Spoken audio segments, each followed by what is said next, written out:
হয়েছে, রাগ আছে। আপনার আমাদের সাউন্ড পলিউশন নিয়ে আমরা কিছু বিধি নিয়েছি, এদের রাগ আছে। এই লোকেরা এইসব করতে এখানে এসেছে। প্রধানমন্ত্রীর ছবিতে লাথি মারা, মুখ্যমন্ত্রীর ছবিতে লাথি মারা, প্রধানমন্ত্রীকে ব্যক্তিগতভাবে যে ছবি মানে চোখে দেখা যায় না, এটা আন্দোলন নাকি? আর দিল্লিতে তো ওরা অ্যালাউ করেনি, বা অন্য জায়গায় আজাদি আজাদি কি,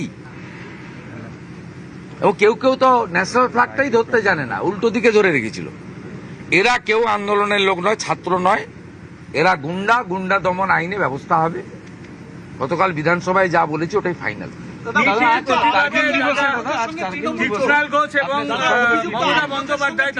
আজকে কার্গিল দিবস।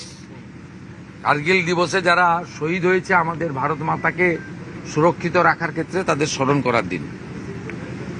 সোশ্যাল মিডিয়াতেও করেছি। এখানে মন কি বাত শুরুর আগে এখানে যে আমাদের অস্থায়ী শহীদ বেদি বানানো হয়েছে, সেখানে দাঁড়িয়ে স্যালুট করেছি।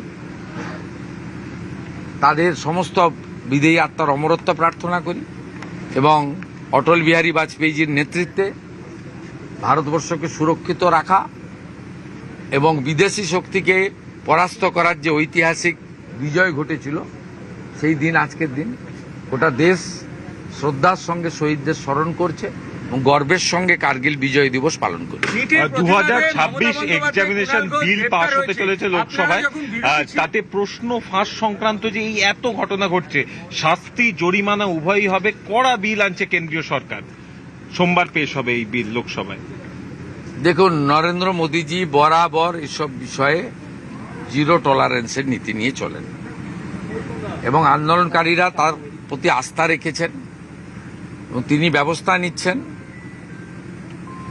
এবং গোটা দেশবাসীর আস্থা আছে। এবং তিনি শুধু বিল আনা নয়, কার্যকর করার ক্ষেত্রেও ফাস্ট ট্র্যাকের কথা বলেছেন। বাকি বিস্তারিত বিলে আমরা জানতে পারবো।